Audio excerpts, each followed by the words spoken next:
인사할까요? 감기 조심하세요. 이렇게 한번 인사합시다. 날씨가 정말 추워졌습니다. 진짜 겨울인 것 같은데 감기 조심하시고 영육간에 강건하길 소원합니다. 제가 예전에 정말 재밌게 봤던 드라마 중에 비밀의 숲이라는 드라마가 있습니다. 거기에 나오는 주인공이 이런 설정으로 그려집니다.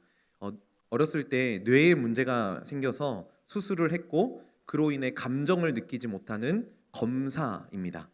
그러니까 감정을 느끼지 못하니까 이 검사는 감정을 배제한 채 정확한 팩트, 그러니까 증거를 가지고 주어지는 사건들을 판단합니다. 주변 사람이라든가 환경의 영향을 받지 않는 거죠.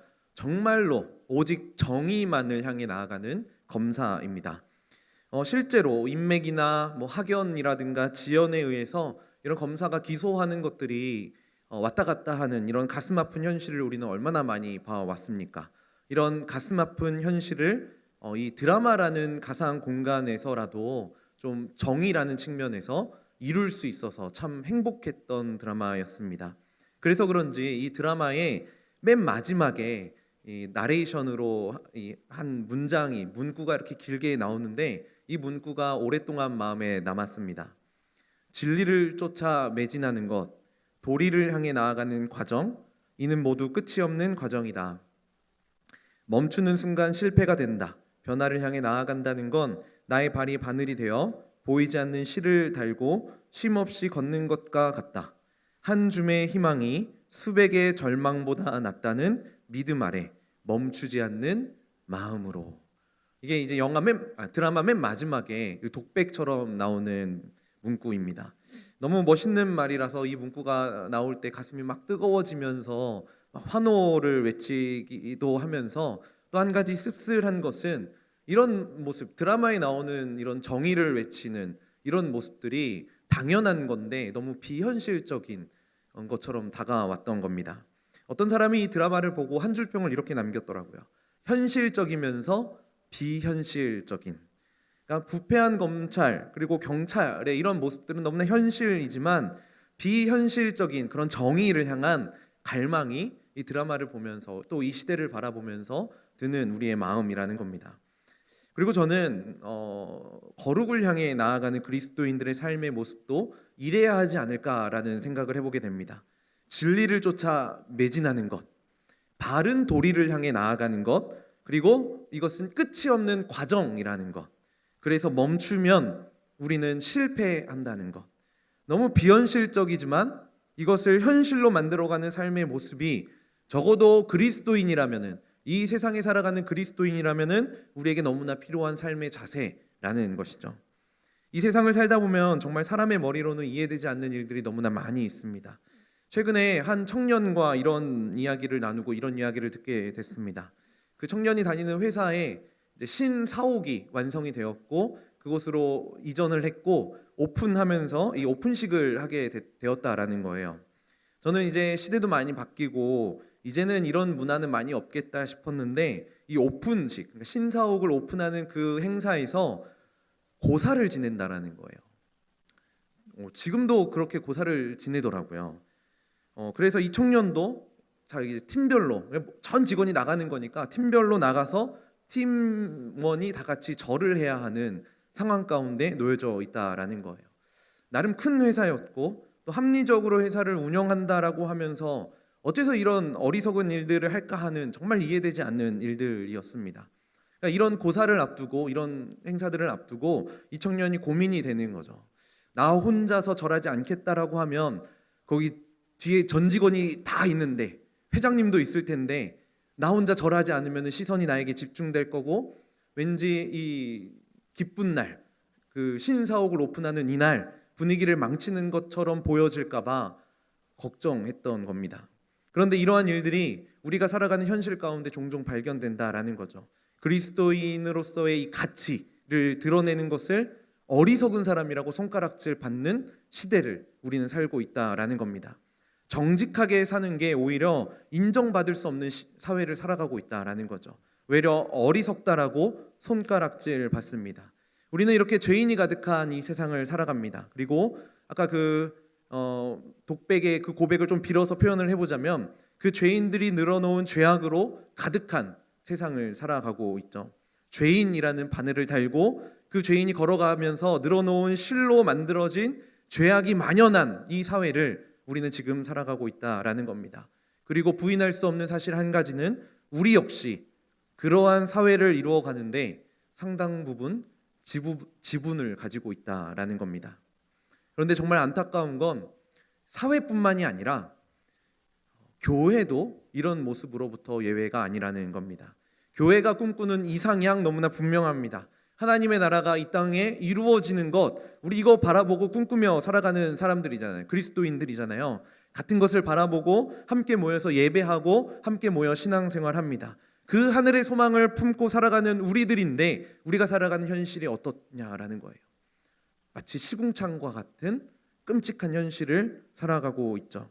이 죄악이 가득한 세상에 세상 못지않은 교회의 모습들, 오늘날 우리는 발견할 수 있습니다.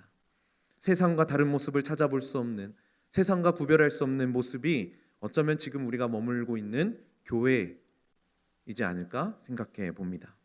이러한 현실을 살아가는 우리에게 하나님 나라를 바라보며 살아가는 것, 아까 우리 찬양했듯이 주의 주권, 주의 나라 이렇게 고백했는데 이러한 소망이 비현실적이지는 않은가 라는 생각을 해보게 되는 겁니다. 나를 자녀 삼으시고 나를 택하셨고 그의 백성 삼으신 하나님의 은혜가 오늘 우리 교회 가운데 여전히 적용될 수 있을까? 예수님을 믿고 구원받았다고 하는 나의 삶 속에도 적용할 수 있는 건가 하는 의문이 든다라는 겁니다. 그런데 우리는 알고 있죠. 분명합니다. 우리에게는 승리가 약속되어 있습니다. 예수 그리스도로부터 주어지는 진정한 승리, 그 예수 그리스도의 승리의 십자가가 우리 눈앞에 밝히 보이고 그것을 우리에게 약속으로 주셨기 때문에 우리는 시궁창 같은 현실을 살아가지만 하나님 나라를 바라보면서 소망할 수 있다라는 거죠. 자, 그렇다면 이쯤에서 아까 그 청년은 그 고사하는 그 오픈식에서 어떻게 반응했을까요? 제가 그 이야기를 어제 나눴거든요. 그래서 오늘 아침에 너무 궁금해서 그 청년에게 연락해서 오늘 어떻게 됐어? 라고 물어봤더니 너무 아무렇지 않게 절 안 했어요. 이렇게 답이 왔습니다. 부딪혀 봤는데 생각보다 별거 아니었던 거예요. 이것처럼 그리스도인으로 살아가고 선택하고 결정하고 행동하는 것들이 하기 전에는 어려워요. 망설여집니다. 그런데 막상 선택하고 나면 정말 아무렇지 않았던 것임을 우리의 삶을 통해서도 종종 발견할 수 있다라는 거죠. 그렇기 때문에 우리는 우리가 붙잡고 있는 그리스도인으로서의 그 고귀한 가치를 계속해서 붙잡고 선택하면 되는 겁니다. 왜냐하면 그리스도의 십자가의 승리가 우리에게 밝히 보여졌기 때문이죠. 저는 이 청년에게 너무 고마웠던 게 뭐였냐면은 고사를 지낼 때 절하지 않았던 것, 이게 아니었습니다. 제가 정말 고맙고 좋았었던 건 이런 현실 앞에서 고민할 수 있다라는 것. 저는 이게 너무나 고마웠고 너무 좋았습니다. 그리스도인으로서의 가치관에 어긋나는 것인데 이 현실 앞에 어떻게 반응해야 되는지 삶을 통해서 정말 치열하게 고민하면서 싸워내는 거죠. 이게 뭐예요? 영적인 민감함을 갖는 거죠. 단순히 세상에 무뎌져서 거기 세상에 묻혀 살아가는 게 아니라, 야, 그리스도인이면 이렇게 살아가면 안 되는데, 그리스도인이면 이런 거 하면 안 되는 거잖아 라는 이런 민감함을 가지고 거기에 반응하면서 고민하면서 생각하면서 살아간다라는 겁니다. 우리 사랑하는 성도님들의 삶 가운데에서도 이러한 영적인 민감함이 회복될 수 있길 주님의 이름으로 진심으로 축복합니다. 오늘 본문에 나오는 갈라디아 성도들에게도 이런 예수 그리스도의 십자가의 승리는 너무나 명확하고 분명하게 보였습니다. 그런데 한번 갈라디아 성도들의 현실을 우리 들여다봐야 될 것 같습니다. 바울은 갈라디아 성도들을 향해서 두 번이나 어리석도다라고 이야기합니다. 우리 1절과 3절인데요. 우리 같이 한번 읽어볼까요? 어리석도다 갈라디아 사람들아, 예수 그리스도께서 십자가에 못 박히신 것이 너희 눈앞에 밝히 보이거늘 누가 너희를 꾀더냐? 너희가 이같이 어리석으냐? 성령으로 시작하였다가 이제는 육체로 마치겠느냐. 지금 바울이 1절과 3절에서 동일하게 어리석다라는 표현을 갈라디아 성도들을 향해서 표현하고 있습니다. 이 어리석다라는 표현을 조금 이해하기 쉽게 표현을 해보자면 생각이 없다라는 말과 같습니다. 바울이 지금 갈라디아 성도들을 향해서 이야기하는 겁니다. 너희 지금 생각을 안 하니? 예수님께서 십자가에 못 박히신 거 너무나 분명한데 왜 아무런 생각 없이 왜 예수님을 따라 살지 않는 거지? 라고 묻고 있는 거죠. 그리고 이 지금 한글 성경에는 번역이 안 되어 있는데요. 원문에 보니까 1절 앞에 오라는 탄식이 있어요. 오, 어리석도다. 마치 이런 거예요. 어리석도다. 그리스도의 십자가가 밝히 보이는데 정말 탄식하면서 안타까워하는 그 마음을 갈라디아 성도들을 향해서 표현하고 있다라는 거죠. 갈라디아 교회에 있었던 문제는 이런 것이었습니다. 예수 그리스도가 밝히 보였는데 생각을 안 하는 거예요. 생각을 하지 않는다라는 건 마치 이런 겁니다. 그리스도의 십자가 너무나 분명한데 그 십자가를 내 삶으로 끌어와서 십자가로 살아가려는 의지, 그러한 의지를 삶 속에서 보여주고 싶지 않았었던 거죠. 세상의 분위기, 세상의 흐름에 그냥 내 몸을 맡겨버리는 겁니다. 영적인 민감함이 없이 그냥 세상의 흐름에 맡겨 살아가는 거죠. 그냥 묻혀서 살아가는 겁니다. 아마 갈라디아 성도들 주변에 그리스도인들도 갈라디아 교회에 있는 성도들도 다 그랬을 거예요. 우리는 율법에 순종해야 돼. 십자가로 부족해. 율법에 순종해야 돼. 율법에 순종하고 할례 받는 것이 그리스도의 부족한 고난을 채울 수 있는 방법이야. 다들 그렇게 하고 있으니까 아무런 고민 없이 저 사람도 그렇게 살아가는데 뭐 어때? 나도 그렇게 살아가지. 다들 고사 지낼 때 절하는데 그리스도인들도 괜히 분위기 깨서 뭐해? 분위기 깨지 말고 그냥 절 한번 하자. 내 마음속에 예수님만 잘 믿으면 되지 하면서 고민 없이 생각 없이 그냥 그런 분위기에 편승한다라는 거죠. 그런데 1절 마지막에 보시면은 바울이 이렇게 이야기합니다. 누가 너희를 꾀더냐? 누가 너희를 꾀더냐? 이건 마치 이 갈라디아 성도들이 무언가에 홀린 것처럼 행동하고 있다라는 거죠. 최면에 걸린 것처럼 현실과 동떨어져 있고 무언가 의지가 없이 그냥 흘러가고 있다라는 겁니다. 분명히 예수 그리스도의 십자가가 밝히 보였는데 그래서 그 십자가로 살아가면 되는데 오히려 비이성적인 것에 빠져서 살아가고 있는 이 갈라디아 성도들의 모습을 보게 되는 거죠. 그렇다면 그리스도인들은 왜 이런 실수를 범하게 되는 걸까요? 저도 오늘 본문을 묵상하면서 좀 고민을 해봤는데 아마도 이 구원받는다라는 이 개념을 예수님을 믿는 것에 한정시키기 때문은 아닐까라는 생각을 해봤습니다. 이게 무슨 말일까요? 사실 우리가 예수님 믿으면 구원받는 건 맞잖아요. 그죠? 그런데 성경은 이렇게도 이야기합니다. 누구든지 그리스도의 영이 없으면 그리스도의 사람이 아니라. 그리스도의 영이 없으면, 그러니까 성령이 없으면 그리스도인이 아니다라고 이야기하는 거예요. 이 말은 구원이 예수님을 믿으면 끝, 이거 아니다라는 거예요. 예수님을 믿고 그리스도의 영이신 성령님께서 우리 가운데 찾아오셔서 우리 안에 거하시는 역사를 신뢰하고 그분께 나의 삶을 맡겨드리는 것, 여기까지가 구원이라는 거죠. 오늘 본문의 2절도 함께 보시면요, 내가 너희에게서 다만 이것을 알려 하노니 너희가 성령을 받은 것이 율법의 행위로냐 혹은 듣고 믿음으로냐 라고 이야기합니다. 이 말씀만 보면 단순히 성령을 받는 것이 믿음으로 되는 것이다, 이걸 이야기하고 있는 것처럼 보여지는데 이 말씀을 1절하고 이어서 보게 되면은요, 1절에 보시면 예수 그리스도께서 십자가에 죽으신 것이 믿음으로 받아들여지는 것이다 라고 말하며 곧바로 이어서 2절을 이야기하는 거거든요. 그러니까 성령을 받는 것도 믿음이라고 이야기하는 거죠. 그러니까 결국 오늘 본문이 1절과 2절에서 이야기하고 싶은 건 예수님을 믿는 것과 성령님과 동행하는 삶은 동일한 구원의 여정이다 라는 겁니다. 그런데 갈라디아 성도들은 이 성령님과 동행하지 않았었던 거예요. 3절에 보니까 너희가 이같이 어리석으냐, 성령으로 시작하였다가 이제는 육체로 마치겠느냐. 성령으로 시작했지만 결국 성령이 아닌 육체를 신뢰하는 삶의 자세로 나아갔었던 겁니다. 그리고 이런 모습으로 살아간다라는 것은 삶 속에서 성령의 역사를 부인하는 것과 마찬가지겠죠. 왜냐하면 오늘 5절에 이렇게 이야기하고 있기 때문입니다. 같이 한번 읽어볼까요? 너희에게 성령을 주시고 너희 가운데서 능력을 행하시는 이의 일이 율법의 행위에서냐 혹은 듣고 믿음에서냐. 네, 여기 보시면 성령을 주시고 그리고 능력을 행하시는 이의 일이라고 표현하고 있습니다. 그러니까 갈라디아 성도들이 눈으로 보았던 성령의 일들이 있었던 거죠. 그게 정확히 성령의 일이 정확히 어떤 건지는 모르겠지만 아마도 신약 성경에서 많이 등장했었던 병을 고치는 일이라든가 귀신을 쫓아내는 일, 눈으로 확인할 수 있는 이러한 실제적인 일들이 갈라디아 성도들의 눈에 보여졌을 겁니다. 이러한 일들이 성령의 일하심으로 분명히 나타나고 있는데 성령의 능력을 신뢰하지 않았던 겁니다.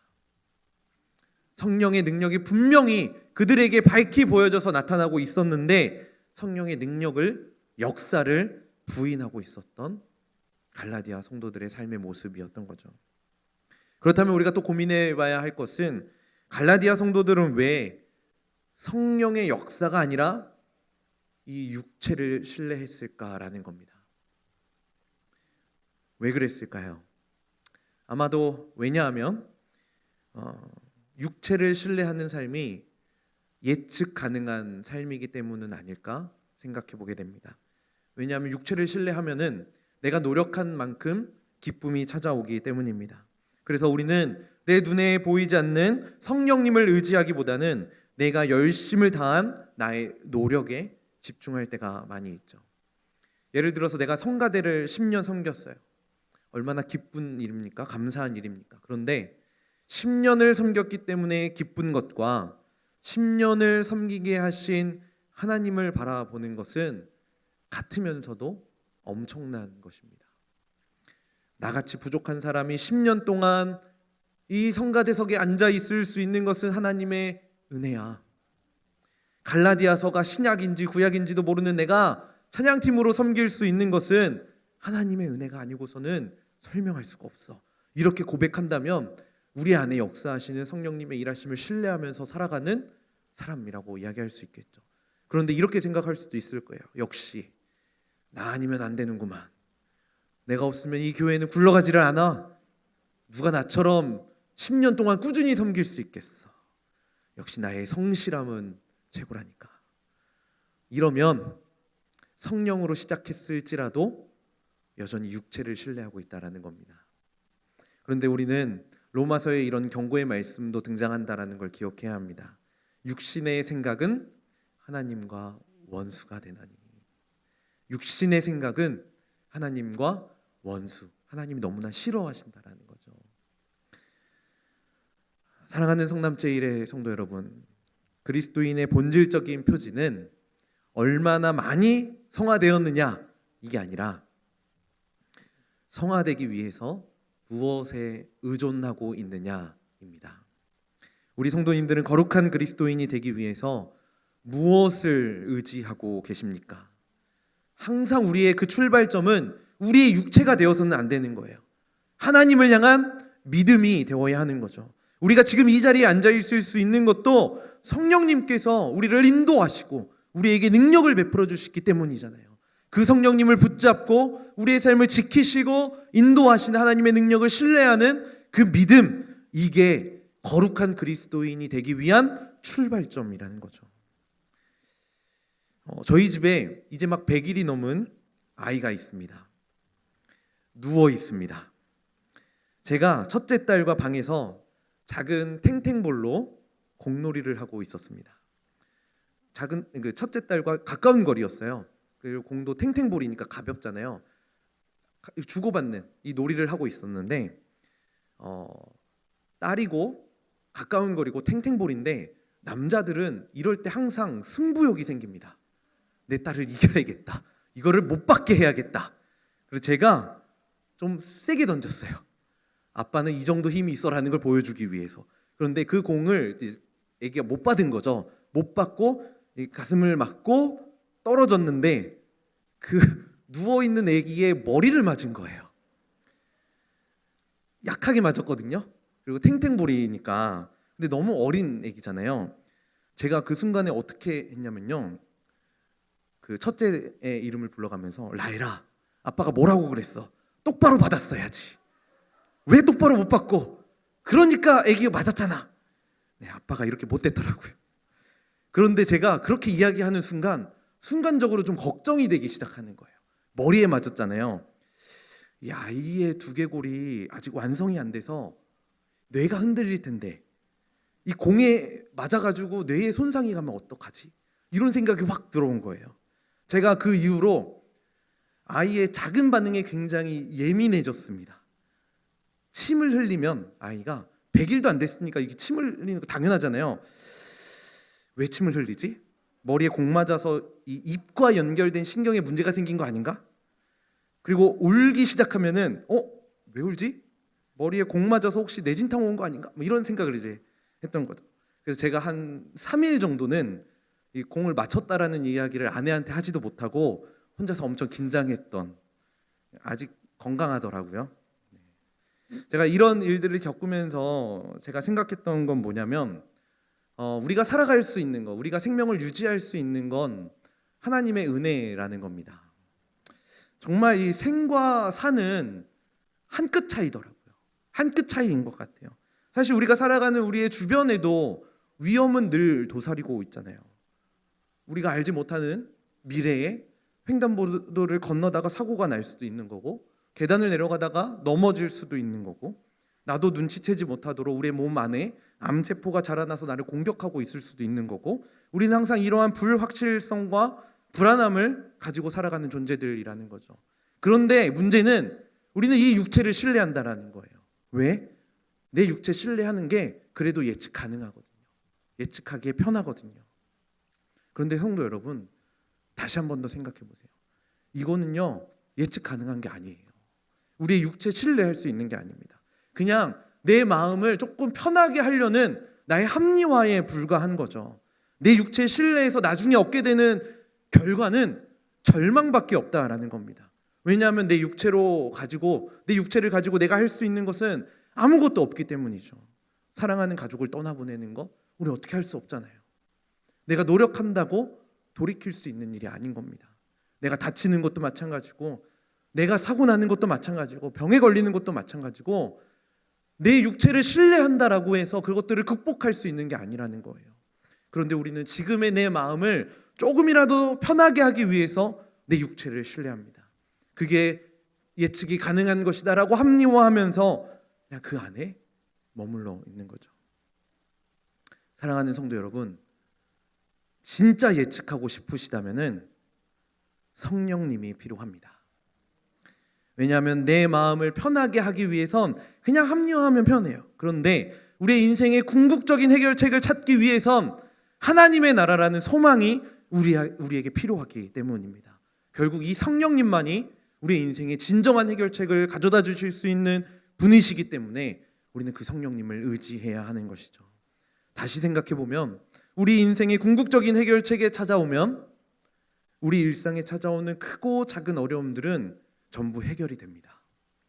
사랑하는 가족과의 이별, 예기치 못한 질병, 갑자기 찾아온 질병의 경제적인 어려움, 이것도 물론 쉽게 해결할 수 있는 그런 문제들은 아니겠지만 일단 우리의 영혼의 문제가 해결받았기 때문에 우리는 궁극적인 평안함으로 나아갈 수 있게 되는 것이죠. 더 나아가서 성령님이 내 삶을 다스리시고 인도해 주신다라는 그 확신을 붙잡고 있기 때문에 우리는 진정한 평안으로 우리의 삶을 살아갈 수 있게 되는 겁니다. 이런 차원에서 죄인으로 태어난 모든 인간의 가장 시급한 인생의 문제 해결책은 무엇일까요? 바로 여전히 육체를 신뢰하고 있는 우리의 그 죄악된 그 모습을, 우리의 그 삶의 방향을 다시금 하나님께로 돌이키는 것입니다. 왜냐하면 모든 인간은 하나님을 향하여 죽은 영혼으로 태어났기 때문이죠. 그래서 우리가 이 땅에 살면서 한 번은 하나님께로 돌이키는 진정한 회심이 우리에게 너무나 필요합니다. 그런데 우리가 기억해야 할 것은 그게 구원의 최종 완성은 아니라는 겁니다. 사실 우리 돌이키는 거는 너무나 잘합니다. 우리가 돌이켰기 때문에 이 자리에 있겠죠. 그런데 돌이키고 다시 하나님을 향해서 발걸음을 내딛는 것에 대해서는 아무런 생각이 없어요. 그런데 이런 우리를 향해서 성령님께서는 계속해서 탄식하며 그 육체를 신뢰하고 있는 우리를 향해서 외치고 계신다라는 거예요. 여전히 우리는 죄를 짓습니다. 날마다 죄를 짓습니다. 오늘 우리는 이 예배를 드리고 집에 운전하면서 가다가 난폭 운전을 하는 다른 운전자를 향해서 입에 담기에도 민망한 욕설을 내뱉을 수도 있을 겁니다. 집에 가서 문구적거리는 자녀를 향해서 참지 못한 잔소리를 내뱉을 수도 있을 겁니다.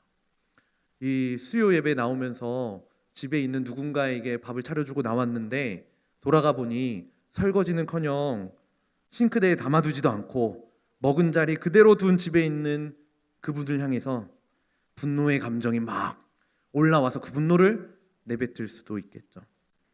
누군가를 향해서 시기하고 질투할 수도 있겠고, 정말 그리스도인이라면 해서는 안 되는 유혹을 직장이라든가 가정에서 받고 그렇게 넘어질 수도 있을 겁니다. 우리는 이런 죄의 유혹으로부터 피할 수는 없을 거예요.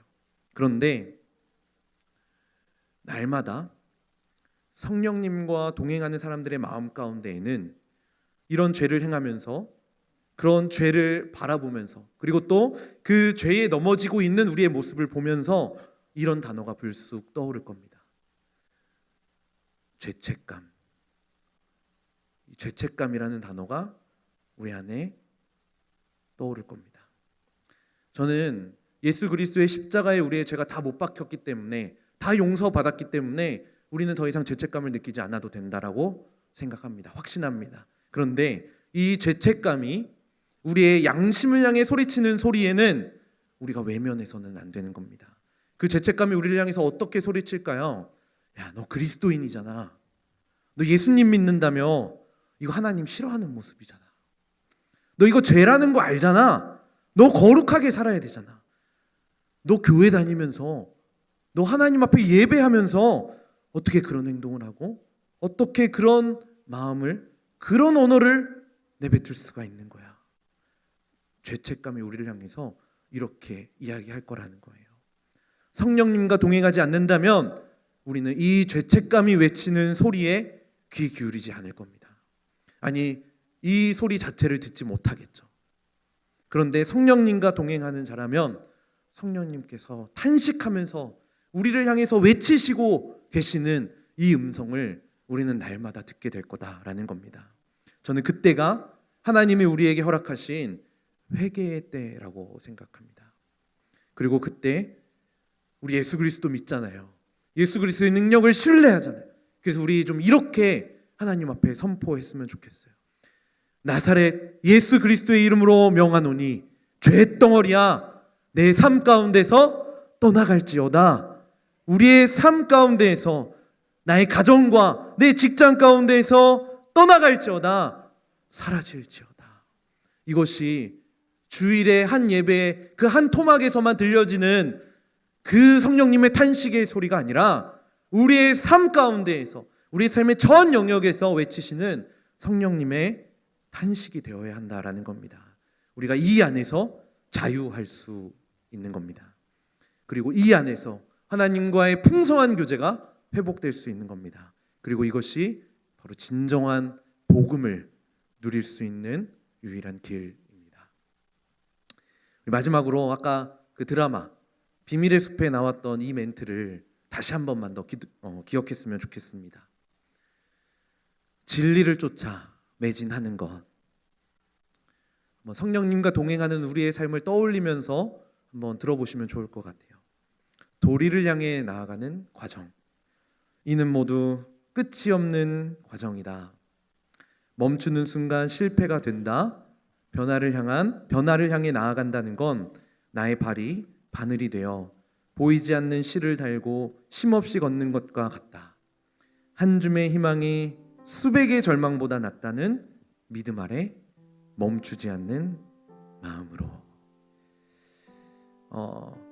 이러한 진리를 향해 나아가는 것, 도리를 향해 나아가는 것, 이상향을 쫓는 것, 이것이 진짜 이상향이 아니라 이거 가능한 것이다, 이거 되네, 하나님의 나라가 우리의 삶 가운데 이루어지네, 이거를 우리의 삶을 통해서 좀 보여줬으면 좋겠습니다.